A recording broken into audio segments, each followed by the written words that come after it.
Imagine this. You send a message and hours go by, nothing. So you wait a day, maybe two, still nothing. And then finally your phone buzzes, not with their reply, but with some random notification that just reminds you they're out there living their life without you. And what do? You start thinking, did I do something wrong? Should I try again? Maybe if I just stop. Here's the truth. Every second you spend chasing someone who ignores you, you're teaching them how little you value yourself. Read that again. You're saying, my time, my energy, my worth, none of that matters as long as I can get your attention. That's the silent message you're sending. And let me tell you something, it is a dangerous message to send because once you start negotiating your value, you've already lost. Why do we do this? Why do we keep running after people who clearly don't want to be caught? It's not because they're special. It's not because they're better than you. It's because you've been conditioned to believe that their approval means something about who you are. You've tied your sense of worth to whether or not someone else validates you. And if that's you right now, I want you to stay with me because by the time we're done here, you'll never look at being ignored the same way again. We're going to dig deep into why you chase, why it's costing you more than you realize, and how to flip the entire script so that the next time someone ignores you, you don't even flinch. In fact, you'll thank them. Because the truth is, being ignored might just be the best thing that ever happened to you if you know how to respond. Ready? Let's go. Let me tell you something most people don't want to hear. When someone ignores you and you keep chasing them, you're not just losing them, you're losing yourself. Because every time you reach out again, every time you justify their silence, every time you tell yourself maybe they're busy, you're putting their value above your own. And the second you do that, you've traded your self-respect for a shot at their attention. That's not a fair trade. That's a losing deal every single time. Self-respect isn't a luxury. It's not something you work on when you have time. Snorts. It's the foundation for everything else in your life, your relationships, your career, your confidence, your peace of mind. And when you let someone treat you like you don't matter, you're eroding that foundation brick by brick. Eventually, you wake up one day wondering why you feel so small, so powerless, so dependent on what other people think. And it started right there in that moment when you told yourself it was okay for someone to ignore you. Let's be honest, ignoring is communication. People love to say, oh, maybe they didn't see it. Please, it's 2025. Everyone sees everything. If they wanted to respond, they would. If they wanted to be there, they'd show up. Silence isn't an accident, it's a decision. And when someone decides not to acknowledge you, believe them the first time. Stop writing stories in your head that excuse their behavior. Stop turning yourself into a detective trying to find clues to justify why they disappeared. They're not too busy. They're not confused. They're showing you where you rank on their list of priorities. And when someone does that, you have one job: protect your self-respect at all costs. You see, self-respect is a mirror. It reflects how you treat yourself and teaches the world how to treat you. If you keep chasing, you're saying, I don't mind being an option. I don't mind being second. I don't mind being invisible as long as I can still stand close to you.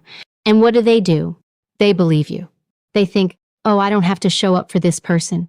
They'll always be there no matter what I do. Congratulations, you've just taught someone to devalue you. Now let's flip this. Imagine you stop chasing. Imagine you send your message and if they don't respond, you don't double text. You don't spiral into overthinking. You don't stalk their social media. You just move on with your life. What does that communicate? It says, I know my worth. I don't need you to validate me. I choose people who choose me back. That's power. That's confidence. That's the energy people can feel even when you're silent. And guess what happens? Suddenly, the people who ignored you start noticing. They start thinking, wait a second, where did they go? Why aren't they trying anymore? Because attention is a strange thing. People take it for granted when it's unlimited, but the second it disappears, they start chasing it. But here's the key. You're not pulling back to make them want you. You're pulling back because you value yourself more than you value their approval. Now, why is this so hard?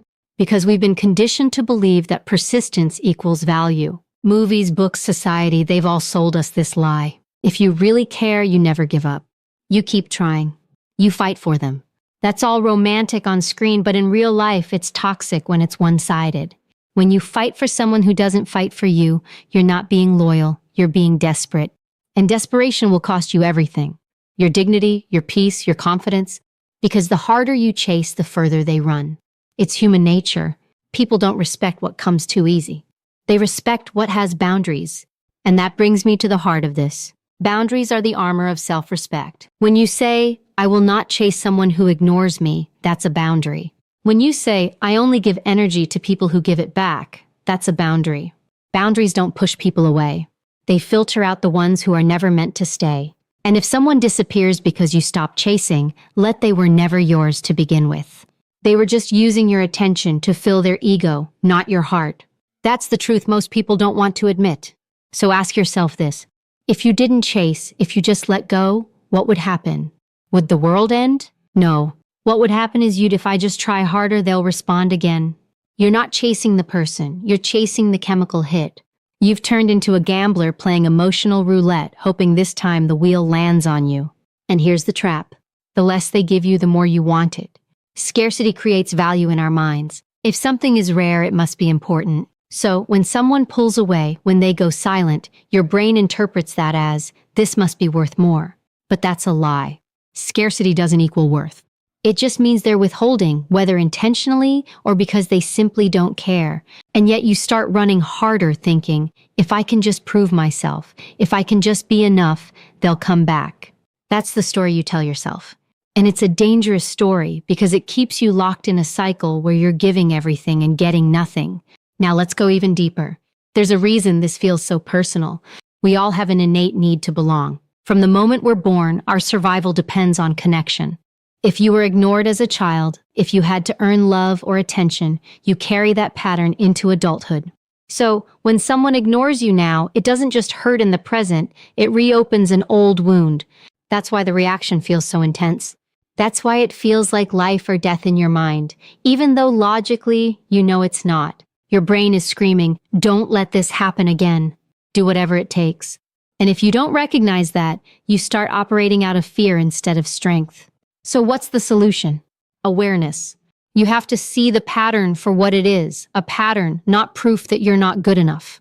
When someone ignores you, it's not a reflection of your value.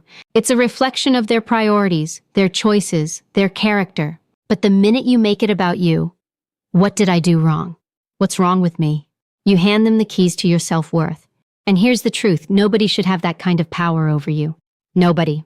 You need to start asking yourself better questions. Instead of why don't they want me, ask why am I chasing someone who doesn't respect me? Why am I okay with this imbalance? Because here's the hard truth, you teach people how to treat you by what you tolerate. If you tolerate silence, inconsistency, and disrespect, you will keep getting it. Not because you deserve it, but because you've shown that you'll accept it. And the longer you chase, the more you reinforce the dynamic that you are the pursuer and they are the prize. Let me tell you something, you are not the pursuer, you are the prize.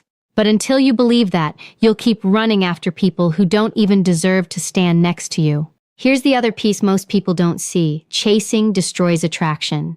It kills respect. Why? Because when you overinvest in someone who underinvests in you, it creates an imbalance of power. And human nature resists imbalance. The more you give, the less they value it, because value is tied to effort. When you make it too easy for someone to have your time, your attention, your energy, they start to see it as cheap, even if it's priceless. That's not fair, but that's reality. People appreciate what they have to earn, and if someone doesn't want to earn you, why are you giving them everything for free? So what do you do with all this? You stop. You stop making excuses. You stop chasing that dopamine hit disguised as closure. You stop thinking, just one more message, just one more chance. Because the truth is, every time you do that, you're digging a deeper hole for your self-respect. You're rewiring your brain to believe that your worth is negotiable, that it depends on whether or not someone responds. And let me tell you, it doesn't. Your worth is fixed, it's inherent.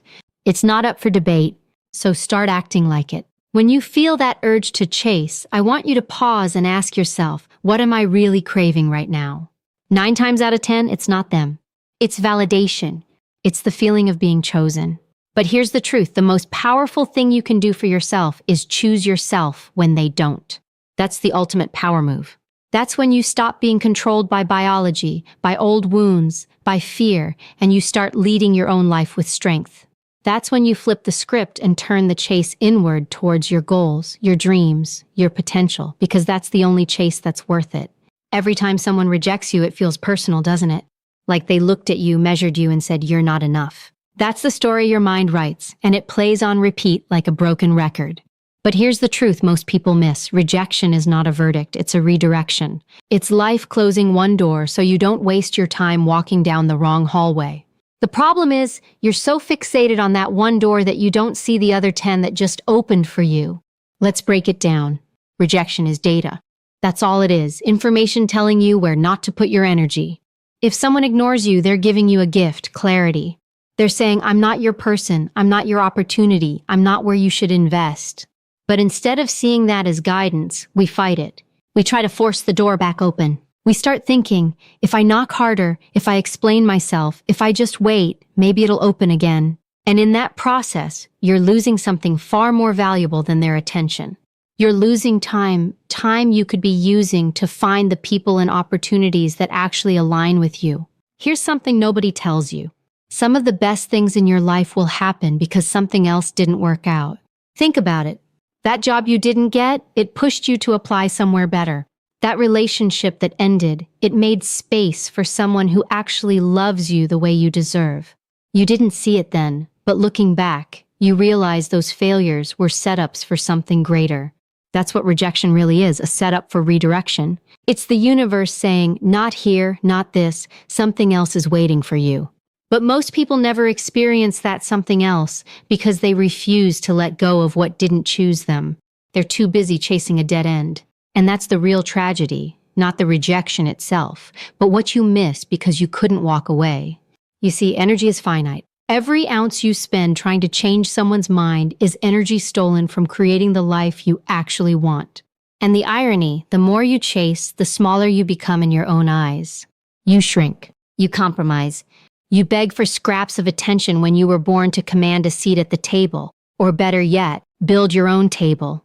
Let me give you a scenario. Imagine you're on a plane. The flight attendant comes on the speaker and says, "Ladies and gentlemen, this plane is not going to your destination. Please it now." What would you do? Would you sit there and argue? Would you refuse to leave because you already picked this plane? Of course not. You'd get off and find the right one because your destination matters more than your pride. That's rejection in real life. It's the announcement that says, this is not where you're supposed to go. But instead of getting off, most people stay strapped in, waiting for a miracle, flying in circles over nowhere. Why? Because they don't want to face the discomfort of change. They'd rather cling to what's familiar, even if it's wrong for them, than face the unknown. And here's the kicker. Rejection is often protection. Sometimes you're being saved from things you can't see yet. That person who ignored you, maybe they would have drained your energy, broken your trust, wasted years of your life. That job you didn't get, maybe it would have kept you stuck, underpaid, undervalued. You think you lost something, but what you really lost was an illusion, an idea of how things were supposed to go. The truth, life knows better than you do. And when you start trusting that, you stop seeing rejection as an insult and start seeing it as a compass. The question is, will you trust the compass? Because when you don't, you end up forcing connections that were never meant to last, and anything you force, you have to keep forcing. That's why so many people feel exhausted in their relationships and careers, because they're holding doors open that should have stayed closed. And then they wonder why they're unhappy, why they feel stuck. It's because they ignored the signs. Rejection was the sign and they didn't listen. Here's what I need you to understand. Your life doesn't shrink when someone walks away. It expands because now you have space for better people, better opportunities, better experiences. But you can't fill that space if you keep cluttering it with what doesn't want to be there. Every time you chase someone who rejected you, you're closing your own doors. You're saying, I'd rather have this piece of what I thought I wanted than the whole of what I deserve. And that's not a trade you should ever make. So the next time you feel rejected, pause. Instead of spiraling into why not me, ask what's next for me. Shift your perspective. Use that energy to move forward, not backward. Because here's the truth. You are not defined by who walks away. You are defined by what you do after they walk away. Do you crumble? Or do you rise? Do you waste your energy trying to reopen a door that's locked? Or do you turn and look for the door that's already wide open? That choice determines everything. I want you to remember this. Rejection is never the end. It's a bend. It's a curve in the road that leads you to something you didn't even know was waiting for you. but you'll never reach it if you keep staring in the rearview mirror. You have to look ahead. You have to trust that life isn't taking from you. It's clearing the way for something better. And when you believe that, rejection stops being something to fear and becomes something to appreciate. Because every no is one step closer to the yes that actually matters. So stop chasing what closes on you. Start running toward what's opening for you. Because what's meant for you will never need to be begged for. It will meet you halfway. It will choose you back. Until then, let rejection do its job, redirect you to where you truly belong. Let me ask you a question. Why do we spend so much time trying to convince people who don't care instead of giving that same energy to those who genuinely do? Think about it. How many times have you ignored the friends who check in on you because you were too busy obsessing over someone who left you on red? How many times have you overlooked the people who celebrate you because you're focused on the one person who barely notices you exist? That's not just unfair to them, it's unfair to you. Because every ounce of energy you pour into someone who doesn't value you is energy stolen from someone who would treat you like gold. You've got to understand this. Your attention is currency. Every second you give to someone, you're investing in them. The question is, what's your return? If you invest in people who ignore you, the return is zero, or worse, it's negative, because it costs you your peace, your confidence, your self-worth. But when you invest in people who value you, the return is exponential. They give back. They uplift you. They create an environment where you can thrive. That's where your focus needs to be, not on the ones who drain you, but on the ones who fill you. Here's the problem. As humans, we have this twisted instinct to chase what's running away from us. It's like we've been programmed to believe that if something is hard to get, it must be worth more. That's a lie. Just because someone makes you work for their attention doesn't mean they're valuable. It just means they're unavailable, or worse, uninterested. And yet we fall for the illusion of scarcity. We think if they don't want me, I must make them want me. If they're pulling away, I must pull harder. Stop. Stop glorifying resistance. Stop making a game out of your self-worth. Because here's the truth. The people who matter, the ones who truly belong in your life, will never make you feel like you have to audition for a role you already deserve. They won't make you question your worth or your place in their life. They will show up. They will call you back. They will respond without making you beg. That's not boring, that's respect. That's consistency, and consistency is not a weakness, it's a sign of real connection. So why do we ignore those people? Why do we push aside the ones who value us? Because we're addicted to the chase. We think passion comes from uncertainty. We've been fed this narrative that love, friendship, and even business relationships are exciting only when they're unpredictable. But you know what's really exciting? Being at peace, knowing where you stand, building with people who actually want to build with you. That's where the real magic happens, when you stop wasting your energy proving your worth and start aligning with people who already see it. Let me give you a reality check. When you focus on people who value you, everything in your life changes. Your confidence grows because you're in environments that validate, not erode, your sense of self. Your energy multiplies because you're not constantly drained from chasing approval. Your happiness increases because you stop living on an emotional roller coaster and start living in balance. But here's the catch. You can't do that if you're still clinging to the ones who don't care. You can't fill your hands with something new if they're still gripping what doesn't serve you. Sometimes the reason you feel stuck is because you're holding on to people who were never meant to stay. Ask yourself this. Who are the people who actually show up for you? Who checks in, not because they want something, but because they care? Who respects your time, your energy, your boundaries? Those are your people. Those are the ones you build with. And if you're thinking, I don't have people like that, then good. That's your cue to create that circle. Surround yourself with people who inspire you, who support you, who challenge you to grow. Stop hanging around people who make you feel small just because you're afraid of being alone. Being alone while respecting yourself is always better than being surrounded by people who make you compromise your worth. And here's another truth. When you start focusing on people who value you, you'll start valuing yourself more. Why? Because you mirror the energy around you. If you're constantly around people who treat you like an option, you start to believe you are one. But when you're around people who appreciate you, who celebrate your wins, who want to see you win, you start showing up differently. You walk taller, you speak louder, you start thinking, maybe I really am as great as I forgot I was. That's the power of alignment. It's not about how many people you know, it's about how many people truly see you. Now, let me hit you with something uncomfortable. Sometimes the reason you don't focus on people who value you is because you don't value yourself enough. If you believe deep down that you're not worthy, you'll gravitate toward people who confirm that belief. That's why self-work matters. Because when you raise your standards for yourself, you automatically raise your standards for the people you allow in your life. You stop settling for crumbs when you know you deserve the whole table. So from today, I want you to make a decision.